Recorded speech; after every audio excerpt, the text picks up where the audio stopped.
بسم اللہ الرحمن الرحیم۔ شروع اللہ کے نام سے جو بڑا مہربان اور نہایت رحم کرنے والا ہے۔ السلام علیکم ناظرین، امید کرتی ہوں آپ سب خیریت سے ہوں گے۔ حضرت شبلی رحمۃ اللہ علیہ کا گورنری سے فقیری تک کا سفر۔ عباسی دور خلافت میں اسلامی حکومت کی وسعتیں لاکھوں مربع میل کے علاقے تک پھیل چکی تھیں۔ مختلف علاقوں کے گورنر اپنے وسائل کو بروئے کار لاتے ہوئے حکومتی نظم و نسق چلا رہے تھے۔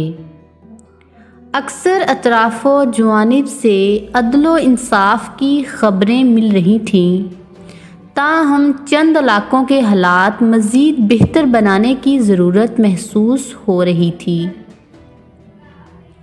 خلیفہ وقت نے سوچا کہ تمام گورنر حضرات کو مرکز میں طلب کیا جائے اور اچھی کارکردگی دکھانے والوں کو انعام و اکرام سے نوازا جائے، تاکہ دوسروں کو بھی اصلاح و احوال کی ترغیب ہو۔ چنانچہ فرمان شاہی چند دنوں میں ہر علاقے میں پہنچ گیا کہ فلاں دن سب گورنر حضرات مرکز میں اکٹھے ہوں۔ بالآخر وہ دن آ پہنچا جس کے لیے گورنر حضرات ہزاروں میل کا سفر طے کر کے آئے تھے۔ خلیفہ وقت نے ایک خصوصی نشست میں سب کو جمع کیا، بعض اچھی کارکردگی دکھانے والوں کو خصوصی لطف و اکرام سے نوازا اور بقیہ حضرات کو نصیحتیں کی۔ محفل کے اختتام پر خلیفہ نے سب حضرات کو اپنی طرف سے خلعت عطا کی اور اگلے دن خصوصی دعوت کا اہتمام کیا۔ سب حضرات اپنی اپنی خصوصی پوشاک پہن کر اگلے دن دعوت میں آئے۔ پرتکلف کھانوں اور لذیذ پھلوں کی ضیافت سے لطف اندوز ہوئے۔ کھانے کے بعد تبادلہ خیال اور گزارش احوال و واقعات کی محفل گرم ہوئی۔ سب لوگ انتہائی خوش تھے۔ خلیفہ وقت کی خوشی بھی اس کے چہرے سے عیاں تھی۔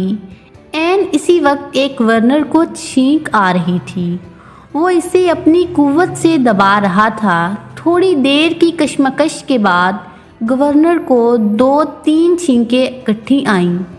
تھوڑی دیر کے لیے محفل کا ماحول تبدیل ہوا۔ سب لوگوں نے اسی کی طرف دیکھا۔ چھینک آنا ایک طبعی امر ہے، مگر جس گورنر کو چھینک آئی وہ سبکی محسوس کر رہا تھا،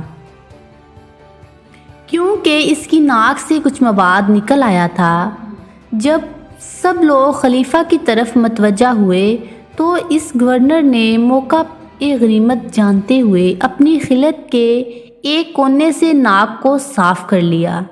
اللہ تعالیٰ کی شان کہ عین اسی لمحے خلیفہ وقت اس گورنر کی طرف دیکھ رہا تھا۔ جب اس نے دیکھا کہ اس کی عطا کردہ خلعت کے ساتھ ناک سے نکلے ہوئے مواد کو صاف کیا گیا ہے تو اس کے غصے کی انتہا نہ رہی۔ خلیفہ نے گورنر کو سخت سرزنش کی۔ خلیفہ نے گورنر کو سخت سرزنش کی کہ تم نے خلعت شاہی کی بے قدری کی۔ سب لوگوں کے سامنے اس سے خلعت واپس لے لی اور اسے دربار سے باہر نکلوا دیا۔ مجلس کی خوشیاں خاک میں مل گئیں اور سب گورنر حضرات پریشان ہو گئے کہ کہیں ان کا حشر بھی ان جیسا نہ ہو۔ وزیر با تدبیر نے حالات کی نزاکت کا خیال کرتے ہوئے خلیفہ وقت سے کہا کہ آپ محفل برخاست کر دیں۔ چنانچہ محفل ختم ہونے کا اعلان کر دیا گیا۔ سب گورنر حضرات اپنی رہائش گاہوں کی طرف لوٹ گئے۔ دربار میں خلیفہ اور وزیر باقی رہ گئے۔ تھوڑی دیر بعد دربان نے آ کر اطلاع دی کہ نہاونت کے علاقے کا گورنر شرف باریابی چاہتا ہے۔ خلیفہ نے اندر آنے کی اجازت دی۔ گورنر نے اندر آ کر سلام کیا اور پوچھا کہ چھینک آنا اختیار امر ہے یا غیر اختیاری امر ہے۔ خلیفہ نے سوال کی نزاکت کو بھانپ لیا اور کہا کہ تمہیں ایسا پوچھنے کی کیا ضرورت ہے، جاؤ اور اپنا کام کرو۔ گورنر نے دوسرا سوال پوچھا کہ جس آدمی نے خلت سے ناک صاف کی، اس کی سزا یہی لازم تھی کہ بھرے دربار میں ذلیل کر دیا جائے، یا اس سے کم سزا بھی دی جا سکتی تھی؟ یہ سوال سن کر خلیفہ نے کہا، تمہارے سوال سے محاسبے کی بو آتی ہے۔ میں تمہیں تنبیہ کرتا ہوں کہ ایسی بات مت کرو ورنہ پچھتاؤ گے۔ گورنر نے کہا، بادشاہ سلامت، مجھے ایک بات سمجھ میں آئی ہے کہ آپ نے ایک شخص کو خلعت پہنائی اور اس نے خلعت کی ناقدری کی تو آپ نے سر دربار میں اس کو ذلیل و رسوا کر دیا۔ مجھے خیال آیا کہ رب کریم نے بھی مجھے انسانیت کی خلعت پہنا کر دنیا میں بھیجا ہے۔ اگر میں نے اس خلعت کی قدر نہ کی تو اللہ مجھے بھی روز محشر اسی طرح ذلیل و رسوا کر دیں گے۔ یہ کہہ کر اس نے اپنی خلعت اتار کر تخت پر پھینکی اور کہا کہ میں پہلے خلعت انسانی کی قدر کروں تاکہ محشر کی ذلت سے بچ سکوں۔ گورنر یہ کہہ کر اور گورنری کو لات مار کر دربار سے باہر نکل گیا۔ باہر نکل کر سوچا کہ کیا کروں، تو دل میں خیال آیا کہ جنید بغدادی کی خدمت میں جا کر باطنی نعمت کو حاصل کرنا چاہیے۔ حضرت جنید بغدادی کی خدمت میں پہنچے تو کہا کہ حضرت، آپ کے پاس باطنی نعمت ہے، آپ یہ نعمت عطا کریں، چاہے اس کو مفت دے دیں یا چاہے تو اس کی قیمت طلب کر لیں۔ حضرت نے فرمایا کہ قیمت مانگے تو تم دے نہیں سکو گے، اور اگر مفت دے دیں تو تمہیں اس کی قدر نہیں ہوگی۔ گورنر نے کہا، پھر آپ جو فرمائے میں وہی کرنے کے لیے تیار ہوں۔ حضرت جنید بغدادی رحمۃ اللہ علیہ نے فرمایا کہ یہاں کچھ عرصہ رہو، جب ہم دل کی آئینے کو صاف پائیں گے تو یہ نعمت القادو عطا کر دیں گے۔ کئی ماہ کے بعد حضرت نے پوچھا کہ تم کیا کرتے ہو؟ عرض کیا کہ فلاں علاقے کا گورنر رہا ہوں۔ فرمایا، اچھا، جاؤ بغداد شہر میں گندک کی دکان بناؤ۔ گورنر صاحب نے شہر میں گندک کی دکان بنا لی۔ ایک تو گندک کی بو اور دوسرے خریدنے والے عامۃ الناس کی بحث و تکرار سے گورنر صاحب کی طبیعت بہت بیزار ہوتی۔ چاروں ناچار ایک سال گزر گیا تو حضرت کی خدمت میں عرض کیا کہ حضرت، ایک سال کی مدت پوری ہو گئی ہے۔ حضرت جنید بغدادی رحمۃ اللہ علیہ نے فرمایا، اچھا تم دن گن رہے ہو، جاؤ ایک سال دکان اور چلاؤ۔ اب تو دماغ ایسا صاف ہوا کہ دکان کرتے کرتے سال سے زیادہ عرصہ گزر گیا مگر وقت کا حساب نہ رکھا۔ ایک دن حضرت نے فرمایا، گورنر صاحب، آپ کا دوسرا سال مکمل ہو گیا۔ حضرت نے کہا، پتہ نہیں۔ حضرت نے کشکول ہاتھ میں دے کر فرمایا، جاؤ بغداد شہر میں بھیک مانگو۔ گورنر صاحب حیران رہ گئے۔ حضرت نے فرمایا، اگر نعمت کے طلبگار ہو تو حکم کی تعمیل کرو، ورنہ جس راستے سے آئے ہو ادھر سے واپس چلے جاؤ۔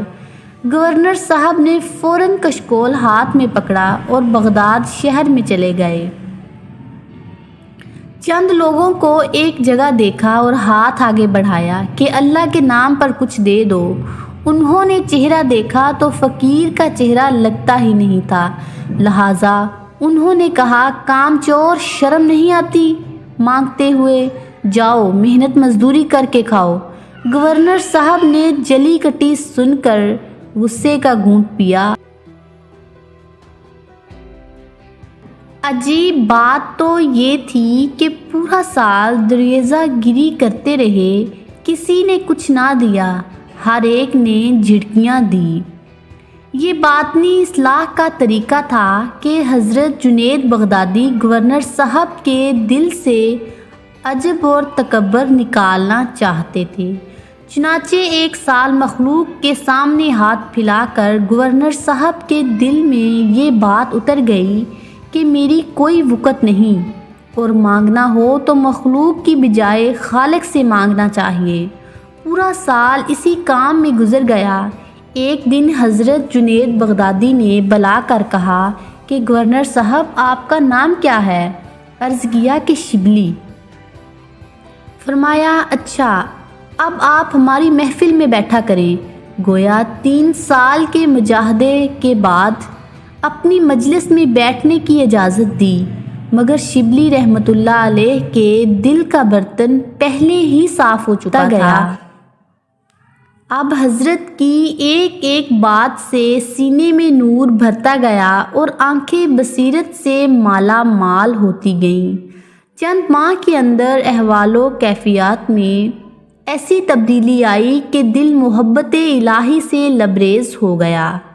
بالآخر حضرت جنید بغدادی نے ایک دن بلایا اور فرمایا کہ شبلی آپ نہاونت کے علاقے کے گورنر رہے ہیں، آپ نے کسی پر زیادتی کی ہوگی، اس کا حق دبایا ہوگا۔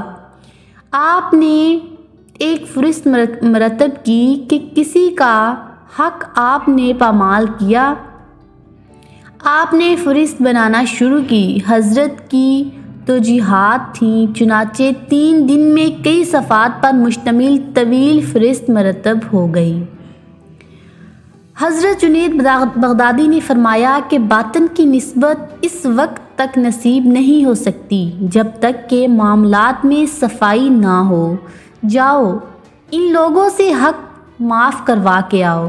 چنانچہ آپ اسی علاقے میں تشریف لے گئے، ایک ایک آدمی سے معافی مانگی۔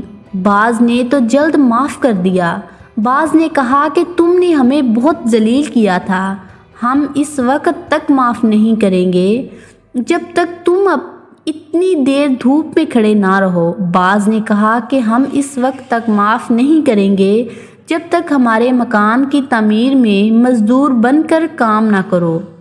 آپ ہر ایک آدمی کے مطابق اس کی شرط پوری کرتے رہے اور اس سے حق بخشواتے رہے، حتیٰ کہ 2 سال کے بعد واپس بغداد پہنچے۔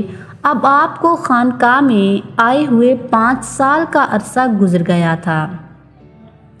مجاہدے اور ریاضت کی چکی میں پس پس کر نفس مر چکا تھا، میں نکل گئی تھی۔ باطن میں تو ہی تو کے نعرے تھے، بس رحمت الہی نے جوش مارا۔ اور ایک دن حضرت جنید بغدادی رحمۃ اللہ علیہ نے انہیں باطنی نسبت سے مالا مال کر دیا۔ بس پھر کیا تھا، آنکھ کا دیکھنا بدل گیا، پاؤں کا چلنا بدل گیا، دل و دماغ کی سوچ بدل گئی، غفلت کے تارو پود بدل گئے، معرفت الہی سے سینہ پر نور ہو کر خزینہ بن گیا اور آپ عارف اللہ بن گئے۔ جو دنیا کی صورت پر ہوتے ہیں شدا، جو دنیا کی صورت پر ہوتے ہیں شدا، ہمیشہ وہ رنجو علم دیکھتے ہیں۔ امید کرتی ہوں آپ کو یہ ویڈیو پسند آئی ہوگی۔ سانسوں نے وفا کی تو اگلی بار ایک اور ویڈیو لے کر آپ کی خدمت میں حاضر ہوں گی۔ اللہ پاک آپ کا حافظ و ناصر ہو۔ ہنستے رہیے، مسکراتے رہیے، دعاؤں میں یاد رکھیے۔ تب تک کے لیے اللہ حافظ۔